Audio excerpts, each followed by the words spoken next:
Hello everyone, welcome to my YouTube channel. मैं विवेक, आप सभी का अपने छोटे से यूट्यूब चैनल विवेक क्लासेस पर आपका स्वागत करता हूं। उम्मीद करूंगा सारे बच्चे बहुत अच्छे होंगे और अपनी तैयारी बहुत मेहनत से कर रहे होंगे। ठीक है, तो आपको जैसा बताया कि मैंने अपनी एक वीडियो डाल दी है BPQ फर्स्ट नाम से। तो जो बच्चे आज पहली बार इस वीडियो को देख रहे हैं तो इसके बाद आप पहली वीडियो भी देखना, वहाँ से भी आपको ज़रूर कुछ सीखने को मिलेगा। बाकी हमारी करंट अफेयर और प्रैक्टिस GS सेट का जो वीडियो है वो रेगुलर हमारी चलेगी। सही है, तो सीधे अपने सवालों पे ही आएंगे। ध्यान देना, हमारी यानी कि हम दोनों भाइयों की कोशिश रहेगी कि जो पढ़ाई वाला टाइम है, जो वीडियो देखने वाला टाइम है, उसमें एक्स्ट्रा टाइम तुम्हारा बर्बाद ना हो।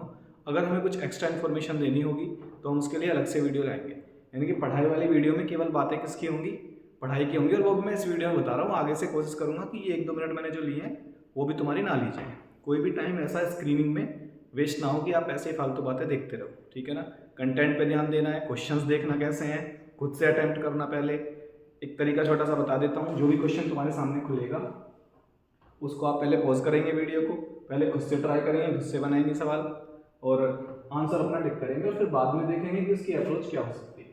ठीक है, चलो तो सीधे अपने सवालों पे आते हैं। देखो पहला सवाल, और अलग अलग चैप्टर से मैंने क्वेश्चंस लिए हैं ताकि आपको सारा रिवीजन तुम्हारे पेपर तक, सारे कॉन्सेप्ट का रिवीजन में अच्छे से करा सकूं।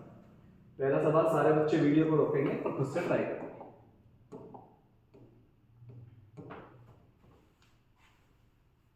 ठीक है, तो आपने ट्राई कर लिया होगा। सही है, तो देखते हैं। देखो ये किस तरीके का सवाल है। आप देखेंगे इसमें एक सीरीज चल रही है और वो 1, 3, 5, 7, तो आपको देखने पर ये कैसी सीरीज दिखाई दे रही होगी। तो एक विषम संख्या की सीरीज है और कहाँ से शुरू हो रहे हैं बताना है, 1 से, यानी कि फर्स्ट एन ओड हमारे नंबर लिखे हुए हैं, फर्स्ट एन ओड नंबर, और नेचुरल नंबर है, प्राकृतिक संख्याएं, यानी कि पहली विषम प्राकृतिक संख्याएं हमारी ये लिखी हुई है। लेकिन बात तो ये है ना कि वो चलो 1 से तो शुरू हो गई, लेकिन लास्ट वाली टर्म्स क्या है, ये वाली टर्म्स कौन सी है, इसको कैसे पता लगाएं। तो बड़े ध्यान से देखना, ये एनवा टर्म्स ही लिखा हुआ है। कौन सा, एनवा, क्योंकि एनवा कोई भी विषम संख्या देखो, कोई भी अगर ओड नंबर होता है हमारा तो उसे हम लिखते कैसे हैं, 2n-1 की फॉर्म में। 2n-1 की फॉर्म में लिखते हैं कोई भी हमारी विषम संख्या अगर होगी।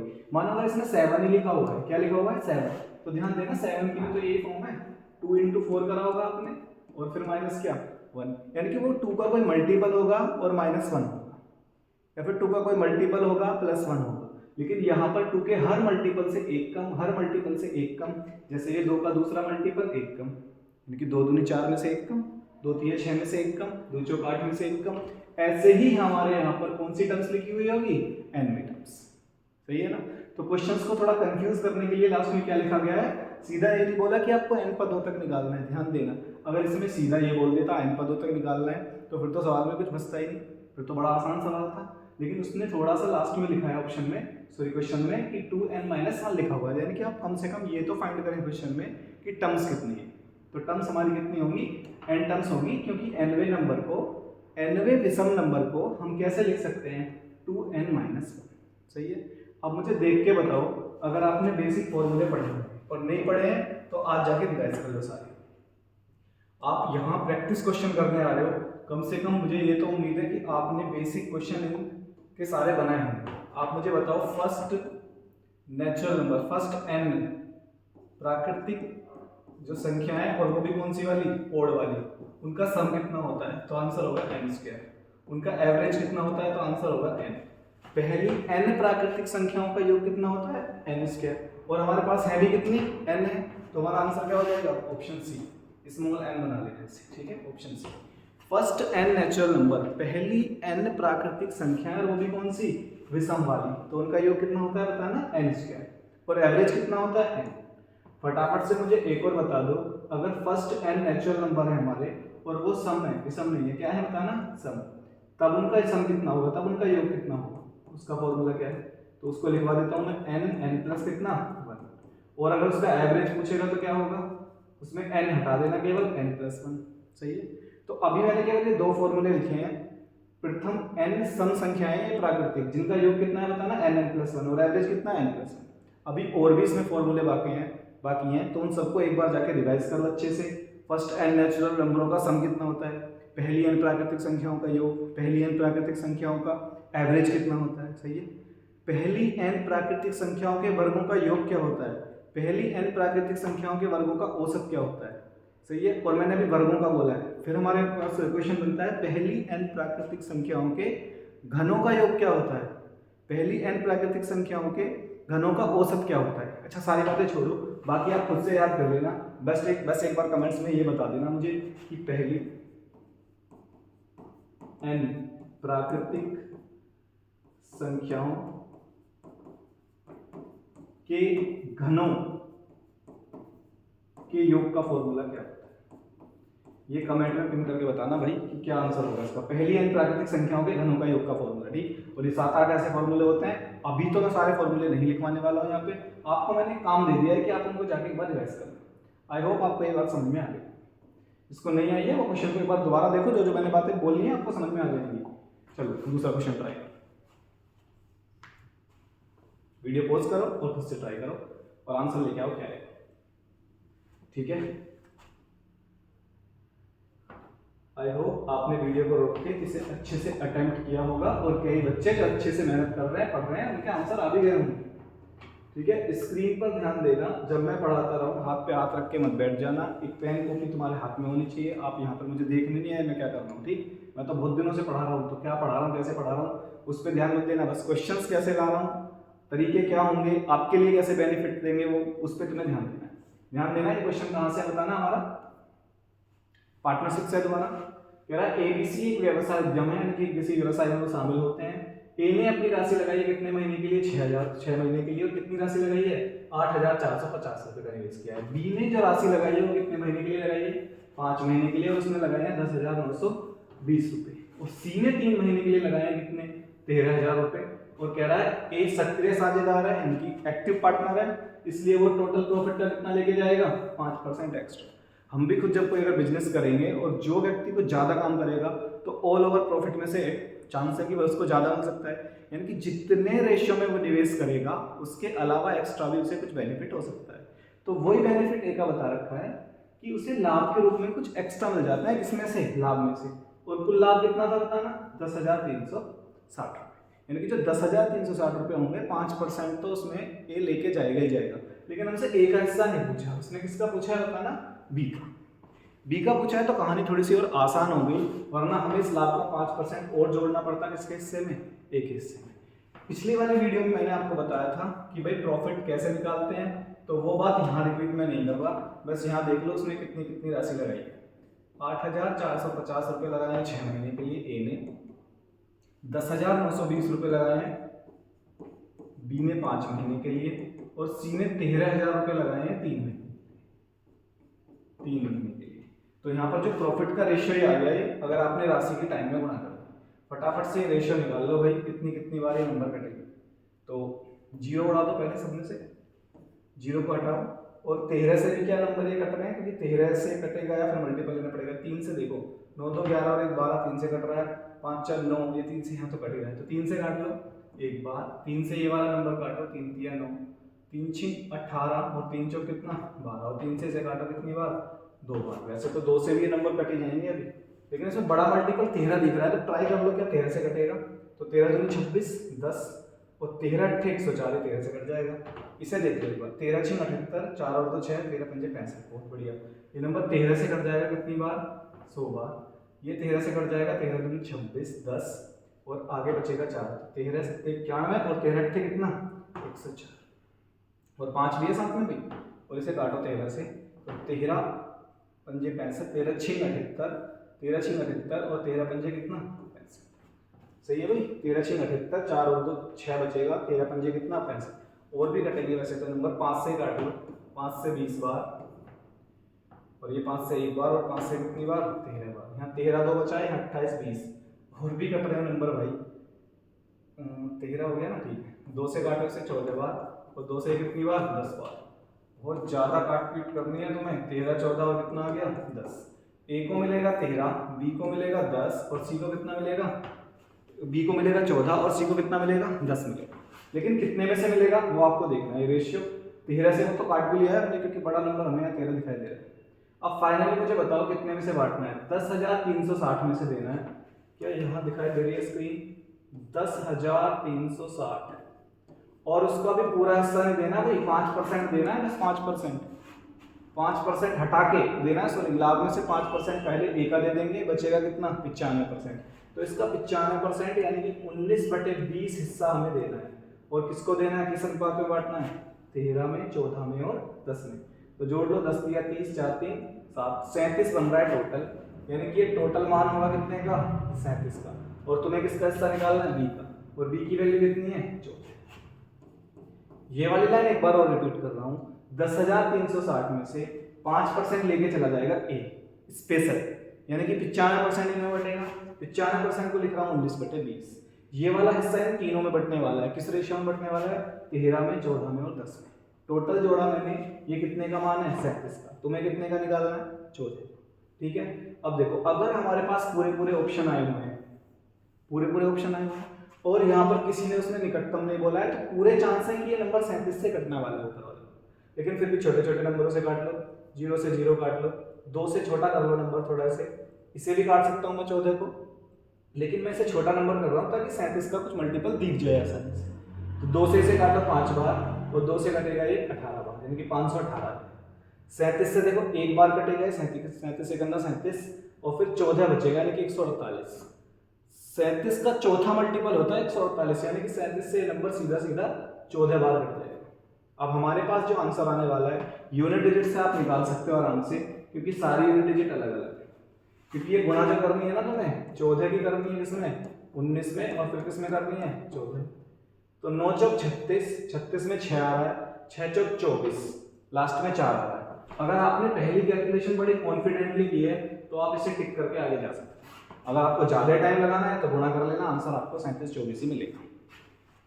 ध्यान देना, अगर आप पहला सारा काम कॉन्फिडेंसली कर रहे हैं और पेपर में वास्तव में बहुत कम टाइम होता है, तो हमें जल्दी से टिक करके ऐसे आंसर निकाले जा सकते हैं। लेकिन ऐसी प्रैक्टिस हमने पहले अच्छे से करी है। ठीक है, तो सेम हमने रेशियो निकाला और लाभ हमने बांट दिया। आई होप कहानी आपको समझ में आई। चलो तीसरा क्वेश्चन देखो।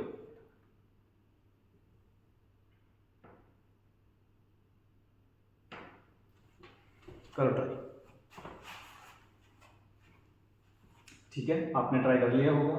ये कह रहा है क्वेश्चन नंबर 3 दोस्त हैं, कोई भी हो सकते हैं, ललित पीयूष, मतलब दोस्त भी हो सकते हैं, और साथ में दौड़ रहे हैं तो चांसेस दोस्त के ही हैं। ठीक है, ललित पीयूष और अजय एक वृत्ताकार पथ पर दौड़ रहे हैं, और किस दिशा में दौड़ रहे हैं बताना, समान दिशा में दौड़ रहे हैं। और उनकी स्पीड, यहाँ से विपरीत दिशा का भी सवाल है, लेकिन वो धीरे धीरे किसी वीडियो में आपको दिखाऊंगा मैं। ठीक, अब ये नॉर्मल सवाल लेके आया हूँ। इसकी स्पीड है 20 मीटर प्रति सेकंड, इसकी है 30, और इसकी कितनी है 50। इस गति से दौड़ते हैं। वृत्ताकार पथ की परिधि कितनी है 600, यानी कि जिस ट्रैक पर उनको दौड़ना है वो डिस्टेंस दे रखी है आपको 600 मीटर। कह रहा है कितने समय में वो एक साथ शुरुआती बिंदु पर मिलेंगे। अगर आपने ऐसे क्वेश्चंस बनाए हैं तो आपको ये पता होगी, ऐसा मुझे उम्मीद है, कि जो नंबर मिलते हैं, जो रिजल्ट मिलते हैं, वो आपको एलसीएम पर मिलते हैं। कहाँ पर मिलते हैं, एलसीएम पर। लेकिन कई बच्चे गड़बड़ क्या करते हैं, वो एलसीएम इनका निकालने लग जाएंगे, वो एलसीएम इनका निकालने लग जाएंगे। लेकिन ध्यान देना, एलसीएम निकालते हैं टाइम का। अगर आपको किसी तीन बंदों को घड़ी में भी हम सवाल करते हैं कि वो कहाँ पर मिल जाएंगे, तो ध्यान देना वहाँ पर भी हम टाइम का ही रेशियो निकालते हैं। हमें टाइम का रेशियो पता होना चाहिए, ना कि स्पीड का। और पहले वाले बंदे की स्पीड कितनी है जो इस ट्रैक पे दौड़ रहा है, मानो 3 व्यक्ति दे रखा है एलपी और ए, तो ललित मान लेते हैं, ललित को दौड़ाते हैं पहले। तो अगर ये पूरा ट्रैक 600 मीटर का है, तो हमें ये देखना पड़ेगा इस ट्रैक को पूरा करने में, क्योंकि यहीं पे लाना है सबको, कि शुरुआती बिंदु पर बोल रहे हैं ना, एक साथ शुरुआती बिंदु पर कब मिलेंगे, तो शुरुआती बिंदु पर मिलेंगे वो अपने एलसीएम पर। और एलसीएम किस पर निकालेंगे होता है ना, कोई भी दो नंबर अपने एलसीएम पर ही मिलते हैं, और एलसीएम किसका निकालना है, टाइम का। तो हमें देखना पड़ेगा ललित 600 मीटर में कितना टाइम ले रहा है, उसकी स्पीड कितनी है 20, तो 30 सेकंड ले रहा होगा। दूसरा बंदा पीयूष है, पीयूष 600 मीटर में कितना टाइम ले रहा है, उसकी स्पीड कितनी है 30 है, तो 20 सेकंड ले रहा होगा। ध्यान देना, तीसरा बंदा अजय है, वो भी 600 मीटर जाएगा, तो वो कितना टाइम लेगा 50 की स्पीड से, तो वो 12 पंजे 60, 12 सेकंड ले रहा होगा। यानी कि इस ट्रैक को पार करने में इसे 30 सेकंड लगेंगे, इसे 20 सेकंड लगेंगे, और इसे 12 सेकंड लगेंगे। आप फटाफट से बता दो इन तीनों का एलसीएम क्या होगा। तो 30, 20 और 12, बहुत नॉर्मल सा, बिल्कुल कोरिया का बच्चा भी बता देगा इन तीनों नंबरों का एलसीएम क्या होगा। तो इन तीनों नंबरों का एलसीएम होगा कितना बताना, 60 सेकंड। 60 सेकंड बाद वो ट्रैक पर दोबारा इसी बिंदु पर मिलेंगे। पर मिस्टेक ये मत कर देना कि स्पीड का एलसीएम निकालने मत लग जाना। ठीक है, टाइम निकालो पहले, कि इस डिस्टेंस को कवर करने में उन्हें कितना टाइम लगेगा। चलो ठीक है, ये प्यारा सवाल है, मिक्सचर एलिगेशन से लिया है। एक कॉन्सेप्ट ये क्लियर करके जाएगा आपका कि चीजों को इस तरीके से अगर क्वेश्चन आता है तो कैसे मिलाएंगे। आराम से 1 मिनट ले लो इस सवाल में, थोड़ी बहुत हो सकता है कैलकुलेशन करनी पड़ जाए, लेकिन आंसर निकाल के। आई होप आपने वीडियो को रोककर इसका सॉल्यूशन कर लिया होगा। चलो हम देखते हैं सब। ठीक, सुरेश नाम का कोई व्यक्ति है, वो 2 अलग अलग तरह के तेल खरीदता है और पहले मिश्रण में पानी का तेल से अनुपात, यानी कि उसमें जो भी उसने खरीदा उसमें पानी मिल के आ गया, और पहले मिश्रण में पानी का तेल से अनुपात कितना है 3:4। ध्यान देना, पानी का तेल से अनुपात है, वाटर रेशियो क्या है, ऑयल है, पानी का तेल से अनुपात दे रखा है 3:4। मिक्सचर एलिगेशन में बस इस वाली बात पे बहुत ज्यादा विशेष ध्यान देना पड़ता है कि किसका अनुपात किससे दिया है। जो उसने दूसरे तरीके का मिश्रण खरीदा है उसमें रेशियो कितना है 5:6, उसमें पैटर्न बदला नहीं है, पानी तेल के लिए ही दोनों दिए हैं, यानी कि पानी तेल से अनुपात 3:4, तो ये भी किसका होगा, पानी तेल का ही होगा 5:6। सही, वह 2 दिए गए मिश्रण को मिलाता है, इनको मिलाएगा, और कोई तीसरा मिश्रण तैयार कर रहा है जो कितने लीटर का है, 36 लीटर का। तीसरा पहले को मिलाया, दूसरे को मिलाया, और तीसरा जो उसने बताया उसमें ये नहीं बता रहा कि अभी की तेल और पानी का रेशियो कितना है, उसने बताया कि टोटल कितना बनेगा, 36। शायद उसने आगे दिया है, कह रहा है कि जिसमें तेल का पानी से, अब बड़े ध्यान से देखो, यहाँ बोल रहा है पानी का तेल से, और यहाँ पर क्या बोल रहा है, तेल का पानी से, तो उल्टा बोल दिया है। ऑयल को इसने पहले ले लिया है, वाटर को इसने बाद में ले लिया है। 5 अनुपात कितना होगा, 4।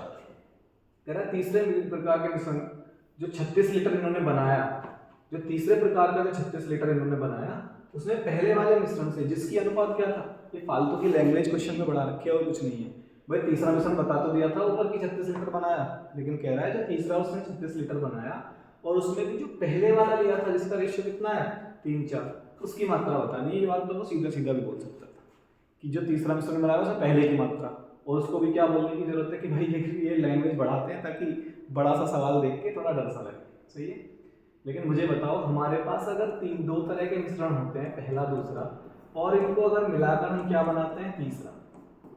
सही है, पहले दूसरे को मिलाकर अगर हम तीसरा बनाते हैं तो मुझे बताओ वो प्रक्रिया क्या होगी। तो अगर आपने चैप्टर पढ़ा है तो आपको पता ही होगा, अगर नहीं भी पढ़ा है तो मैं आपको यहाँ पर बता देता हूँ कैसे मिलाने हैं। ध्यान देना, अगर आपको 2 अलग अलग के कंटेंट दे रखे हैं, यानी कि उसने वाटर दिया है 3:4, पहले उसने वाटर ऑयल पहले उसने, ठीक, और दूसरे में क्या दिया है बताना, 5-6, और जो मिलाकर तीसरा बनाया तो वाटर के नीचे वाटर लिखना, यानी कि 4 लिखना, वाटर के नीचे वाटर लिखना, ऑयल के नीचे ऑयल लिखना। इन दोनों को मिलाकर क्या बनाया है, तीसरा। अगर हम दो मिश्रण को मिलाकर तीसरा बनाते हैं तो ध्यान दो एक बार, या तो इन सब में वाटर वाटर का रेशियो लेना है या इन सब में ऑयल ऑयल का रेशियो लेना है। और कैसे लेना है, पहले मिश्रण में से वाटर अगर मैंने ले लिया तो ध्यान देना दूसरे में से भी क्या लेना है, वाटर, और तीसरे में से भी क्या लेना है, वाटर। देखो कैसे लेते हैं, पहले में मुझे बताओ वाटर कितना है, 3, पहले में वाटर कितना है 3, लेकिन 3 है कितने में से, ये भी तो देख लो, टोटल मिश्रण 4 और 3 7, नीचे लिखते हैं टोटल मिश्रण की मात्रा, ये हो गया पहला। दूसरे में वाटर कितना है 5, टोटल कितना है 6 और 5 11। आप मुझे बताओ इनको मिलाकर जब आप तीसरा मिश्रण बनाएंगे तो उसमें वाटर कितना आएगा भाई 4, कितने में से 5 और 4 9। सही है, इस तरीके से मिलाना है। एक ही चीज अगर हम ऑयल ले लेते हैं ना तो ऑयल लेना 4 और 3 7 में से, 6 और 5 11 में से, 5 5 4 9 में से। ध्यान देना जब आप ये ऐसा मिश्रण तैयार करेंगे तो इन तीनों नंबरों में से क्या होगा, ये जो बीच वाला नंबर होगा ये 1 नंबर से बड़ा होगा और 1 नंबर से छोटा होगा। क्या आपको पता है भाई फ्रैक्शन में छोटे बड़े कैसे देखते हैं? अगर मैं 3 7 एक बार लिख के बता देता हूँ, 3 7 और 4 9 में से देखना है कौन बड़ा है, कैसे आइडिया लगाओगे? 3 4 3/7 और 4/9 में कौन बड़ा है? आसान काम है, 9 3 कितने लिखो 27, 7 4 कितने लिखो 28। अब बताओ 27 बड़ा है 28 बड़ा है? अगर 28 बड़ा है तो 4/9 बड़ी होगी, और यहाँ पर आने के बाद बड़ी फ्रैक्शन में से घटाते हैं छोटी फ्रैक्शन। अच्छा अब आप ऑटोमेटिक देख लेना, अगर ये बड़ी आ गई ना तो इससे क्या आएगी छोटी, लिख के देखो 4/9 और ये कितना है 5/11, तो 11 चौक 44 और 9 पंजे कितना 45। तो देखो ये बड़ी आई है नहीं आई, तो ये वाली फ्रैक्शन एक से तो बड़ी होगी और एक से छोटी होगी, तो इससे तो बड़ी आ रही है और बड़ी में से छोटी ही घटानी है। 4/9 माइनस 3/7, इसमें से ये घटा दी, अब इसमें से ये घटाओ, 5/11 माइनस 4/9। और कई बच्चे यहाँ इनको बराबर करने लग जाते हैं, उस लफड़े में मत पड़ो, यहीं पे सुन लो। अब इनको सीधी गुणा करके ना आप इनका एलसीएम मतलब लो, सीधी गुणा कर लो, ठीक है एलसीएम, वैसे भी इनका एलसीएम तो इनकी गुणा ही बनेगी। और यहीं पे सीधी वैल्यू लिखूंगा मैं 11 गुणा 9, 9 पंजे 45, 11 चौक 44, 45 में से 24 घटाओगे 44 घटाओगे, ऐसे यहाँ लिखो 9 गुणा 7, 7 चौक 28, 9 तिया 27, क्या बचेगा 1। क्लियर। अब मुझे बताओ 9 से कट जाएगा 9, 1/11 1/7, 7 की इधर गुणा होगी 7 आएगा, 11 की इधर गुणा होगी 11 आएगा। फटाफट से बता दो पहले वाले मिश्रण से कितना लिया है तुमने 7, दूसरे वाले मिश्रण से कितना लिया है तुमने 11। रेशियो निकल के आ गए। ये जो रेशियो निकल के आएंगे ये वही है, पहले वाले मिश्रण की मात्रा 7 ली है, दूसरे वाले मिश्रण की मात्रा 11 ली है। अब एक बार इसको तो मैं हटा देता हूँ अगर आपको ये बात समझ में आ गई है। तो अब मुझे बताओ अगर आपने पहले से 7 लिए दूसरे से 11 लिए तो 11 और 7 कितना 18, टोटल 18, जबकि 18 का मान दे कितना रखा है 36, 18 का मान 36 दे रखा है, तो एक की वैल्यू कितनी आ जाएगी 2। भाई 18 यूनिट तुम्हारा टोटल आ रहा है, लेकिन बना कितना था तीसरा 36, तो एक की वैल्यू आ जाएगी 2 लीटर। एक की वैल्यू 2 लीटर आ गई तो वो पहला मिश्रण पूछ रहा है, अगर 1 बराबर 2 लीटर के है तो 7 बराबर कितना हो जाएगा 7 दूनी 14 लीटर।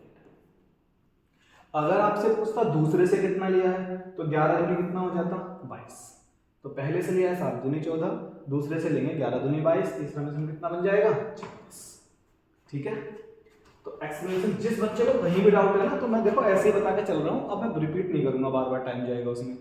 अगर कुछ आपको कहीं डाउट लगा है तो पीछे जाओ दोबारा से और दोबारा सॉल्यूशन देख लो, मैंने सारी वो बातें बोल दी है जो इस क्वेश्चन को सोल्व कराने के लिए जरूरी है।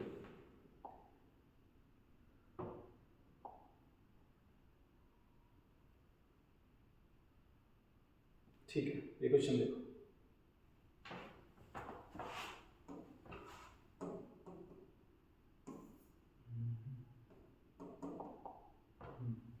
ऑप्शन दिख रहे हैं उधर या नहीं? पहला 4000 है, 5500 है, 4500 है, 5000 है। ठीक है, उस साइड में क्वेश्चन दिख ही रहा होगा। क्वेश्चन नंबर 5 है और ये एवरेज से सवाल है, लिखा हुआ है ना वो सब वेतन, किससे बताना है एवरेज से क्वेश्चन, तो ये क्वेश्चन एवरेज से करो ट्राई। आई होप आपने क्वेश्चन ट्राई कर लिया होगा, आपका आंसर आ गया होगा। कौन सा आंसर आया है बताओ फटाफट। तो चलो हम अपना सॉल्यूशन करते हैं, बताते हैं आपको कैसे करना है। ये कह रहा है फरवरी मार्च अप्रैल और मई के महीने के लिए एक व्यक्ति का औसत वेतन कितना है 2000 रुपए। 4 महीनों का एवरेज बताया उसने, फरवरी मार्च अप्रैल मई, इन 4 महीनों का एवरेज कितना आ रहा है 2000। फिर कह रहा है ये है मार्च, अब कहाँ से शुरू करिए हम, कहाँ मार्च से, मार्च अप्रैल मई और जून के महीने का एवरेज कितना आ रहा है 3000। फरवरी से मई 2000, अप्रैल से जून सॉरी मार्च से जून कितना आ रहा है 3000।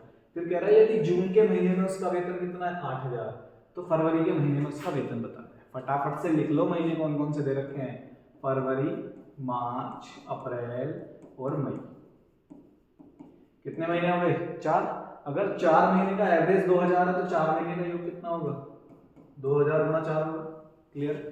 उसके बाद अगले इक्वेशन में लिखो मार्च अप्रैल मई और उसके बाद जून, ये भी 4 महीने हैं और उनका एवरेज कितना है 3000। ध्यान देना ये सवाल इसी पैटर्न पर बनता है, इसमें जो फालतू के नंबर है वो ऑटोमेटिक कट जाएंगे, जो काम की बातें हैं वही बचेंगी, यानी कि जून बचेगा और एक क्या बचेगा जो फरवरी आपसे पूछा है, जो फरवरी आपसे पूछा है वही बचेगा और जो जून उसको दिया है वो बचेगा बस। बाकी सारे नंबर कट जाने हैं। बाकी कैसे कट जाने हैं, देखो ऊपर 8000 बनेगा नीचे 12000 बनेगा, तो 8000 में से 12000 नहीं घटाते, 12000 में से 8000 घटा लेते हैं, यानी कि इसमें से ये घटा लेते हैं, इसमें से ये घटा लेते हैं, तो इसमें से ये घटाएंगे तो घटाओ माइनस माइनस माइनस माइनस और ये क्या माइनस, तो एम कट जाएगा, ए कट जाएगा, मई कट जाएगा। आप बताओ जून माइनस क्या आ गया फरवरी, जून माइनस फरवरी, और ये 4 किया 12000 में से अगर 8000 घटाओगे तो कितना आएगा, अरे 4000 आएगा। फरवरी की वैल्यू पूछ रहा है आपसे, दे किसकी रखी है जून की, कितनी 8000, जून का मान दे रखा है 8000, फरवरी का पूछ रहा है, फरवरी इधर आ जाएगा 4000 उधर चला जाएगा, तो मुझे बताओ फरवरी की वैल्यू बचेगी कितनी 4000, फरवरी की वैल्यू बचेगी 4000। ऑप्शन नंबर ए सवाल का आंसर है, ऑप्शन नंबर ए। ओके भागो फटाफट, चलिए तेजी से। अच्छा डिस्काउंट का सवाल है, ट्राई करो, जिसने फ्रैक्शन वगैरह अच्छे से जानता होगा, नहीं जानता होगा तो उसे बनानी भी आती है तो करके ले जाएगा आराम से सवाल को। लेकिन थोड़ा सा मैं बता दूं, यहाँ पे थोड़ा आपको कंफ्यूजन हो रहा होगा, ये 79/39 है, ठीक है। तो इनको टाइपिंग करने में थोड़ी प्रॉब्लम आती है, इस वजह से ऐसे लिख जाते हैं रिजल्ट। तो ये इस तरीके के रिजल्ट है, मैं लिख देता हूँ। पहली परसेंटेज है ये वाली, दूसरी परसेंटेज है ये वाली, यानी कि वो 7 सही 1/7 है, और तीसरी परसेंटेज है 4 सही 1/6%। ये 3 मान हमें दे रखे हैं भाई, और कह रहा है ये छूट श्रृंखला है, ये तीनों डिस्काउंट हैं। ये तीनों डिस्काउंट ना देके अगर कोई व्यक्ति एक डिस्काउंट देना चाहे तो इन सब में से क्या होगा? भाई आप दुकान पे जाते हो ना, तो अगर किसी वस्तु के लिए कोई व्यक्ति अलग अलग डिस्काउंट बता रहा है कि ये, फिर उस पर बचे हुए पे इतना, फिर बचे हुए पे इतना, तो आप बोले कि हमें किसी भी झंझट में नहीं पड़ना, हमें ऑल ओवर बता दो कितना डिस्काउंट है, ठीक है। ये अलग अलग मत बताओ हमें काउंट करके, इस वाली कमीज पे इतना, इस वाली शर्ट पे, इस वाली शर्ट पे इतना, इस वाली पैंट पे इतना, इस वाली टी शर्ट पे इतना, वो अलग अलग मत बताओ, ऑल ओवर सामान पे बता दो हमें कितना डिस्काउंट देने वाले हो आप, ठीक। तो वो इसमें कैलकुलेट करना है, करो फटाफट। ठीक है, आपने ट्राई कर लिया होगा।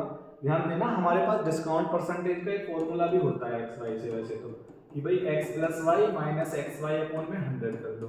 लेकिन ध्यान दो, ये वहीं अच्छे से काम आएगा जहाँ पर सिंपल परसेंटेज दे रखी हो, यानी कि जो फ्रैक्शन में ना दे रखी हो, और छोटे परसेंटेज दे रखी हो तो और आसान है ये करना, यहाँ पे 2% 3%, तो वहाँ फायदेमंद रहता है। लेकिन जहाँ भी फ्रैक्शन आ जाए तो कोशिश करना भाई, 100 पे भी फंस जाओगे यहाँ पे, सही है ना, तो कोशिश करना है कि फ्रैक्शन ही बना लो। तो कैसे बनाओगे फ्रैक्शन, देखो 13 × 7 = 91, 91 और 9 कितना 100, और 100 बटे कितना 13, परसेंटेज हटाओगे तो नीचे 100 आएगा, ये कट जाएगा, यानी कि 1 बटे कितना बनेगा 13।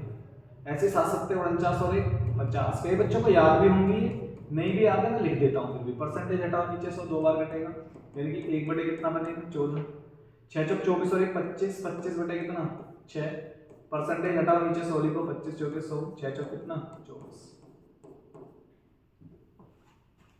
सही। तो पहली वाली परसेंटेज 1/13, 1/13 परसेंटेज का मतलब अगर कोई मान 13 है तो उस पे 1 का आपने डिस्काउंट दिया है तो बचेगा कितना 12। फिर वो मान अगर 14 है और 1 का डिस्काउंट दिया तो बचेगा कितना 13। फिर वो मान अगर 24 है तो 1 का डिस्काउंट देंगे तो फिर कितना बचेगा 23। देखो कंफ्यूजन रहता है कि अगर एक ही मान है तो एक मान को अलग अलग क्यों बोल रहे हो, ठीक है। ये बहुत डिटेल वाली कहानी है, अच्छे से समझाया जा सकता है, लेकिन उसमें टाइम लगेगा। यहाँ उम्मीद है कि थोड़ा बहुत आप सीखे हुए हो, उसी हिसाब से बातों में कर रहे हैं। 13 का समान 12 में, 14 का समान 13 में, 24 का समान कितने में 23 में। यहाँ पर भी अगर कुछ कट जाता है तो काट लो, बिल्कुल 13 से 13 कट जाएगा, 12 दूनी कितना 24, इधर 14 दूनी कितना बचने वाला है 28, और इधर कितने बचने वाला है 23। अब फटाफट बताओ डिस्काउंट मिल रहा है नहीं मिल रहा, खूब बढ़िया मिल रहा है, देख लो यहाँ पे 28 का सामान 23 में मिल गया, और क्या चाहिए, 28 का सामान 23 में मिल गया भाई, कितने का डिस्काउंट मिल गया 5 का, कितने पर 28 पर, गुना कितने 4 से 7 बार, 4 से 25 बार, 25 पंजे 125 और बटे में 7, मैच कर लो भाई, 25 125 बटे 7 तो कितने बार कटेगा, एक बार, फिर 5 और फिर 7 बार, 17 7 119 है ना, तो 17.85 17.85 आ जाएगा। तो देखो 7 से काटोगे ना तो 17 7 119 होते हैं, तो 17 के बाद कुछ नंबर से कटेगा, तो हमारे पास जो आंसर मिलेगा वो 17.85% का एक डिस्काउंट दे दो अलग अलग देने की बजाय। देखो 7वां सवाल, सिंपल इंटरेस्ट, क्वेश्चन नंबर 7, कहीं लिखा नहीं है सिंपल इंटरेस्ट।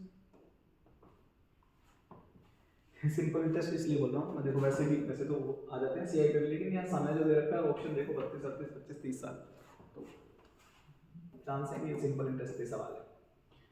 एक निश्चित समय में कोई धनराशि स्वयं की कितने गुनी हो जाती है 5 गुनी हो जाती है, तो ब्याज दर कितनी है बताना 16%, तो आपसे पर ईयर है पर एनुअल, ठीक है। तो वह निश्चित समय याद करो जिसमें ऐसे कारनामा हो रहा है, यानी कि कोई राशि स्वयं की कितनी गुनी हो रही है 5 गुनी, 16% से कोई राशि स्वयं की 5 गुनी हो रही है कितने टाइम में, आपसे पूछ रहा है, सही है। सिंपल इंटरेस्ट में एक सिंपल सी बात बड़े ध्यान से देखना, सिंपल इंटरेस्ट में उससे ट्राई करना पहले, ठीक।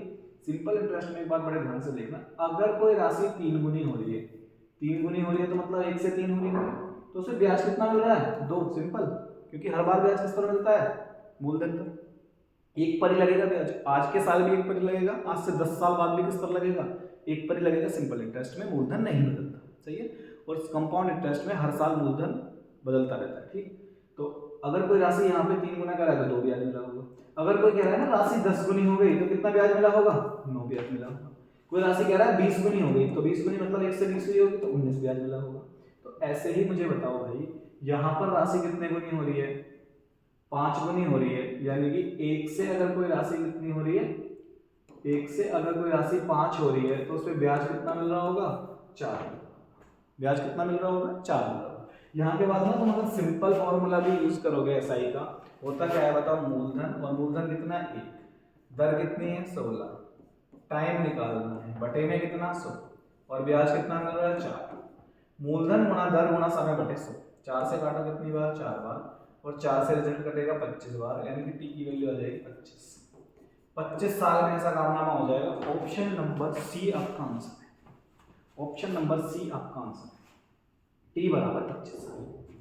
ठीक, आसान ही सवाल था, इसमें बिल्कुल कठिनाई नहीं। चलो ये देखो,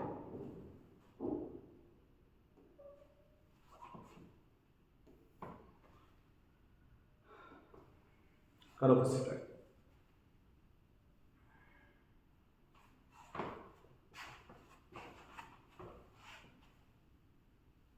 ठीक है, तो परसेंटेज से सवाल है, दिख गया होगा। किसी वस्तु की वैल्यू उन्होंने कुछ परसेंट पहले कम करी है, फिर कह रहा है उसको बढ़ाया है, ऑल ओवर उसमें क्या आ गई? कमी आ गई। ये सवाल बहुत रिपीट हो रहा है भाई, थोड़ा ध्यान से देख लेना। 10 की जगह 20 30 कुछ भी कर सकता है। चलो ठीक है, देखो किसी वस्तु की कीमत x% की क्या कर रहे हैं? पहले कीमत में कमी, और फिर x% क्या कर रहे हैं? बढ़ा रहे हैं। अंतिम कीमत मूल कीमत से 10% क्या हो गई? कम। ऑल ओवर 10% कमी आ गई। अगर आपने कॉन्सेप्ट पढ़ा होगा तो आप जानते होंगे कि अगर किसी वैल्यू को सेम परसेंटेज में कम करते हैं और सेम परसेंटेज में बढ़ाते हैं तो ऑल ओवर वैल्यू घटती है। सही है। अगर 100 मान है, उसको मैंने 10% बढ़ा दिया, देखो यहाँ पे बताता हूँ, जैसे 100 मान है और मैंने उसको 10% बढ़ा दिया तो कितना हो गया? 110। अब इसको 10% घटाओ तो 110 का 10% 10 नहीं आएगा, 11 आएगा, और अगर वो 11 कम होगा तो वैल्यू कितनी बचेगी? 99। तो ऑल ओवर कम हुई या नहीं हुई? तो अगर सेम परसेंटेज बढ़ाते हैं और फिर उसी परसेंटेज को घटाते हैं तो ऑल ओवर वैल्यू पे क्या आती है बताना? कमी आती है। तो यहाँ पर भी ऐसा ही हुआ है। तो इस कमी को हम देखो कैसे लिखते हैं, आगे से ध्यान रखना। अगर सेम परसेंटेज दे रखी हो तो कहानी और आसान हो जाती है। अगर आप x% कम कर रहे हैं और x% बढ़ा रहे हैं तो ऑल ओवर कमी आती है x² बटे कितने की? 100। और ये दे कितनी रखी है? 10%। ये परसेंटेज कट जाएंगी, कुल मिला के x² की वैल्यू आ जाएगी 1000। x² की वैल्यू आ जाएगी 1000, और हमें निकालनी किसकी है? x की। तो बस हमें ये देखना है कि किस नंबर का स्क्वायर 1000 के आसपास पहुंचेगा। x² की वैल्यू आ रही है तो मैं 1000, तो x का क्या मान रखें कि इसका स्क्वायर करें तो हमें क्या मिल जाए? 1000। अब वो तो हमें हेल्प लेनी पड़ेगी इसकी, एलसीएम की, वरना आपको भाग विधि से क्या निकालना पड़ेगा? इसका वर्गमूल। तो इतना टाइम नहीं होता कि आप वर्गमूल निकालने लग जाओ। ऑप्शन देखो, आइडिया लगा लो। क्या 33 होगा कभी भी आंसर? क्योंकि 33 का तो खुद स्क्वायर कितना होता है? 1089, तो इससे ज्यादा होगा। 39 33 तो एक बार देखते काट दो, ये तो बहुत बड़े नंबर बैठेंगे। अब इन दोनों में से लेना कौन सा है? अब 30 का स्क्वायर तो 900 ही रह जाता है भाई, और जबकि 31 का स्क्वायर फिर भी कितना होता है? 961। तो 961 से तो ये मान क्या है? ज्यादा। तो ऑप्शन हमारे पास क्या बचा? ए। सही है, क्योंकि देखो 31 का जो स्क्वायर होता है वो होता है 961, और जो 32 का स्क्वायर होता है वो होता है 1024। तो जो मान आएगा ना हमारा वो 31 और 32 के बीच में ही आएगा कोई सा। तो 31 32 के बीच का कौन सा मान है? 31.6। तो ऐसे भी एज्यूम, ये दिमाग एग्जाम में लगाना पड़ सकता है, क्योंकि कैसी भी वैल्यू फंस के आ सकती है वहां पर। और मैंने शायद अपनी स्लाइड में लिया है कोई क्वेश्चन ऐसा, आई थिंक यही वो सवाल है जिसमें आपको दिमाग लगाना पड़ सकता है एक्स्ट्रा, और यहाँ गलतियां भी कर सकते हो, इस बात का ध्यान रखना। 200% भी कई बच्चे आंसर ला सकते हैं, लेकिन यहाँ पर जो ब्याज है ना वो कौन सा है? वो चक्रवर्ती ब्याज है। देखो एक बार, ठीक है, आई होप आपने ट्राई कर लिया होगा। बताता हूँ कैसे करना है। ये कह रहा है एक धनराशि चक्रवर्ती ब्याज पर कितने वर्षों में? 3 वर्षों में स्वयं की कितने गुना हो जाती है? 3 गुना हो जाती है। ब्याज दर क्या है? 3 वर्षों में स्वयं की 3 गुना हो जाती है। 3 वर्षों में स्वयं की 3 गुना हो जाती है, यानी कि 1 से कितनी हो गई होगी? 3, लेकिन टाइम कितना लगा उसे? 3 साल। बड़े ध्यान से सुनना, ये सिंपल इंटरेस्ट नहीं है, ये कंपाउंड इंटरेस्ट है। कंपाउंड इंटरेस्ट में राशि कैसे बढ़ती है? देखो, अगर कोई राशि 9 से 25 हो रही है कितने साल में? 2 साल में, कोई राशि 9 से 25 हो रही है 2 साल में, तो वो 1 साल में कितनी होगी? तो 2 साल में हो रही है, 2 से 1 पे आना है तो वर्गमूल निकालना पड़ेगा, यानी कि 3 से कितनी होगी वो 5 होगी। 2 से 1 पे आओगे तो वर्गमूल निकालना पड़ेगा।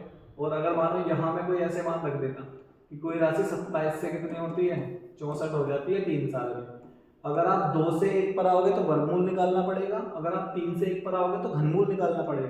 तो मुझे बताओ ये किसका घन है? 3 का, और ये किसका घन है? 4। तो कोई राशि अगर 27 से 64 हो रही है 3 साल में, तो 1 साल में वो 3 से कितनी हो जाएगी? 4। सही है। सेम कहानी यहाँ करनी है।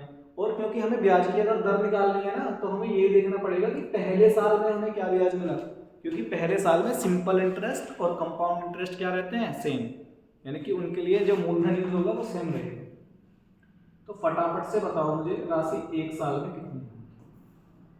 राशि 1 साल में कितनी हो जाएगी? तो अभी तो बताया आपने कि भाई क्यूब रूट निकालना पड़ेगा। तो आप देखो इसका क्यूब रूट निकालोगे तो 1 ही आएगा, इसका क्यूब रूट निकालोगे तो कितना आएगा? ऐसे लिखना पड़ेगा, और कोई रास्ता नहीं है, ऐसे लिखना पड़ेगा, ऐसे 1 से राशि हो जाएगी क्यूब रूट 3। सही। तो मुझे बताओ कितना ब्याज मिला? अगर कोई राशि 3 से 4 होती है तो कैसे निकालते हो कितना ब्याज मिला? वो डिफरेंस, ये 4 में से 3 घटा दो। कोई राशि 9 से 16 हो गई 2 साल में, तो कितना ब्याज मिला? तो 9 7 16 7 ब्याज मिला, यानी इसमें से इसे घटाओ। तो फटाफट से बता दो यहाँ कितना ब्याज मिला। और तो आप बोलेंगे इसमें से इसे घटा दो, तो घटाएंगे ऐसे, इसमें से 1 घटाओ, ये वाला ब्याज मिला कितने पर? 1 पर, और परसेंटेज के लिए गुणा। ये वाली वैल्यू फाइंड करके बतानी है कि वहां से ऑप्शन क्या आएगा। फटाफट से सोचो 1 मिनट और बताओ आंसर कितना। तो 1 तो हटाएगा, कोई वैल्यू नहीं है, मतलब नहीं है, इस बात का। तो इस वाली वैल्यू को सोल्व करके वहां से कौन सा रिजल्ट आएगा। तो अब यहाँ पर ऐसा मत करना कि क्यूब रूट 3 का मैं एक्यूरेट मान निकालूंगा। ऑप्शन है भाई, मदद ले लेना। 200% तो कभी नहीं होगा, ये बात तो आपको पता है। क्या हो सकता है वो बताओ सोच के। अब मुझे बताओ 1 का घन तो होता है 1, अरे किसी नंबर का घन आना चाहिए 3, क्योंकि क्यूब रूट निकालने का मतलब आपको चेक करना है कि किसका क्यूब 3 है। तो 1 का क्यूब तो 1 होता है, और 2 का क्यूब क्या होता है? 8 होता है, यानी कि मान इसका 1 और 2 के बीच में होगा कहीं। और 1 और 2 के बीच में भी 2 से तो बहुत कम होगा, क्योंकि देखो 2 के क्यूब पे कितना आ जाता है? 8। ठीक है, तो इनके बीच में देख लेता हूं पहले। क्या ये 1.5 की क्यूब हो सकता है? फटाफट से बताओ, क्या ये 1.5 की क्यूब हो सकता है? जिस बच्चे को 15 की क्यूब पता है ना, 15 की 35 75, कितना? 35 75, तो ये मान 3.375 बनेगा। यानी कि अगर मैं 1.5 की भी क्यूब करूंगा तब भी मान 3 से ज्यादा आ रहा है। तो ये 1.5 से भी कम नंबर की क्यूब है, 1.5 से भी कम नंबर की क्यूब है। तो 1.5 से कम 10 में लेके चलो, क्योंकि ऑप्शन बहुत दूर है। 1.5 से कम 1.4 की क्यूब हो गए भाई, 3.75 ही तो करना है। अगर ये 1.4 की क्यूब होगा तो अंदर से 100 की गुणा करना फटाफट, और फिर उसमें से 100 घटाना, तो ये बनेगा तुम्हारा 140। 140 में से 100 घटाओ, आंसर हमें 40 के नियरेस्ट, यानी कि 40 से ज्यादा ही मिलेगा, क्योंकि 40 से फालतू ही 40 की क्यूब निकालना, वो 3 से कम आएगी। कितनी होती है 40 की क्यूब? 14 की क्यूब कितनी होती है याद है? 14 की क्यूब तो 13 की होती है 21 97, और 14 की होती है 27 44। तो 27 44 में ये कितना बनेगा होता है ना 2.744 बनेगा, यानी कि 1.4 से भी मान ज्यादा आएगा, 40 से भी मान ज्यादा आएगा, तो एक ही ऑप्शन बचता है 44.2। समझ आई बात या नहीं? आपको देखना है ये नंबर किसकी क्यूब बनेगा। तो मैंने पहले 1.5 का देखा तो ज्यादा आ रहा था, तो 1.5 से कम लो। फिर मैंने 1.4 का देखा तो 1.4 से 3 से भी कम आ रहा था। तो मान जो आएंगे वो 1.5 और 1.4 के कहाँ होंगे? बीच में होंगे। 1.4 और 1.5 के बीच में होंगे, तो 1.45 हो सकता है वो मान 1. क्या हो सकता है? 45 हो सकता है, यानी कि ये 1.45 की क्यूब हो सकती है, और -1 है, और बाहर गुणा में क्या है? 100 है। इसमें से घटाओगे तो 0.45 गुणा 100 करोगे तो मान किसके आसपास मिलेगा? 44.2। तो ये दिमाग लगाना पड़ेगा, तभी ये क्वेश्चन का आंसर आने वाला है, वरना नहीं हो पाएगा। आपने करके भी देख लिया होगा, ट्राई भी कर लिया होगा। तो क्या मिला था ये आंसर? नहीं मिला होगा, ये अप्रोच आपको लगानी पड़ेगी। चलो ठीक है, आज का लास्ट सवाल है, इसे अच्छे से निपटाओ फटाफट।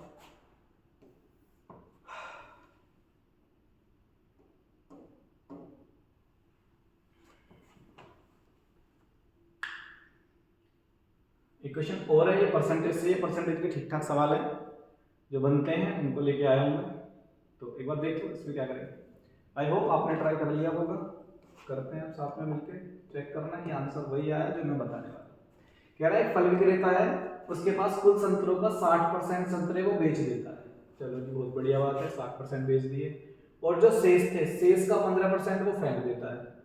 शेष कितने बचे? 60 अगर वो बेचता है तो 40 बचे, और 40 का 15% वो फेंक देता है। अगले दिन वह शेष का 50% बेचता है और शेष फेंक देता है, दोबारा कुछ बेचकर दोबारा कुछ फेंक दिए। तो वह कह रहा है अपने कितने परसेंट संतरे फेंक देता है। वाह भाई वाह, हमसे पूछा है कितने फेंक देता है। आप मुझे बताओ, उसने 60 अगर टोटल, अगर हमारे पास वैल्यू 100% है तो 60 तो वो बेच चुका पहले, यानी कि हमारे पास बचे कितने? 40। 100 में से 40 हटा, 60 हटा दो तो 40 संतरे बचे हमारे पास। और उस 40 में से पहले कितने फेंक रहा है वो? 15%। इसका 15% निकालो फटाफट 40 का। तो 40 का 15% यानी कि 3/20। तो 20 दूनी 40, 6 संतरे उसने बेच दिए, सॉरी फेंक दिए, 6 संतरे उसने फेंक दिए। बचे कितने उसके पास? 34। अरे बचे कितने उसके पास? 34। और वह शेष का भी 50% क्या कर देता है? बेच देता है। इस 34 का भी 50% बेच दिया और शेष फेंक दिए। 34 का 50% मतलब आधा हिस्सा बेच दिया और आधा हिस्सा फेंक दिया। तो हमें फेंकने वाले से मतलब है। 17 उसने बेच दिया, उन्हें हटाओ, 17 उसने फेंक दिए, घर लाओ। तो 17 और 6 कितना? 23। तो टोटल 100 में से अगर उसने 23 संतरे फेंक दिए तो कितने परसेंट फेंक दिए बताना? 23%। अरे आई बात समझ में? तो देखना एक बार, कुछ डाउट अगर आपका इस सवाल पे रहा। ठीक है, 10 ही सवाल थे हमारे पास। अभी 10 से ही कहानी शुरू करेंगे, बहुत लंबी गाड़ी को नहीं खींचने वाले हैं। तो आप देखना एक बार और बताना वीडियो आपको कैसी लगी। अगर सवाल आपको पसंद आ रहे हैं, सॉल्यूशन आपको पसंद आ रहा है तो कुछ ना कुछ बताया करो, ताकि आगे भी कहानी बनी रहे। और बिल्कुल ध्यान देना, ये मत सोचना कि चैनल अभी शुरू ही हुआ है, कम सब्सक्राइबर हैं, कम देखने वाले हैं, उससे मतलब नहीं है।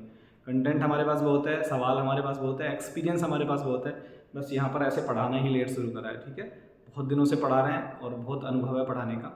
तो अगर आप बताएंगे थोड़ा सा और तो उससे थोड़ा मोटिवेशन मिलेगा। बाकी तो कुछ ऐसे बेनिफिट है ही नहीं कि आप बस बता देंगे, तो उससे ये होगा कि हमको थोड़ा ये लगेगा कि हाँ भाई जो हम मेहनत कर रहे हैं तो बच्चे उसे देख रहे हैं। दूसरा, अगर आप वीडियो को देख रहे हैं तो इसे सब्सक्राइब भी करो, क्योंकि सब्सक्राइब बढ़ने से ही कहानी थोड़ी थोड़ी आगे बढ़ेगी। ठीक, आपको अगर अच्छी लगती है तो आप आगे भी शेयर करो, इसमें आपका तो कोई घाटा है ही नहीं। ठीक है, तो ग्रुप में सेंड करो जहाँ भी आपसे जुड़े हुए हैं। अगर आप किसी ना किसी तरीके से आपको लग रहा है कि टीचर हमारे लिए मेहनत कर रहा है, मैं आपको टाइम बता दूँ तो बहुत लेट वीडियो रिकॉर्ड हो रही है, रात में बहुत ज़्यादा। अभी कुछ ऐसा इंस्ट्रूमेंट है नहीं जो आपको मैं टाइम दिखा सकूँ। तो अगर इतनी मेहनत हम रात जाग के कर रहे हैं तो थोड़ा सा तो आप इतना तो कर ही सकते हो। दूसरा, ये लास्ट टाइम चल रहा है बहुत ज़्यादा मेहनत का। लास्ट 1-2 महीने ऐसे होते हैं कि जो पूरा निचोड़ होता है पूरे टाइम आपने पढ़ाई की है। तो इस टाइम ये नींद वींद को छोड़ा चक्कर, इसे हटाओ, जितनी कम से कम कर सकते हो करो। लास्ट के 10-15 दिन आराम से रेस्ट कर लेना, लेकिन अभी अगर पॉसिबल है मेहनत करनी तो कर लो। ठीक है, तो आज के लिए इतना ही। आई होप आपको सारी कहानी अच्छी लगी होगी। जय हिंद, जय भारत।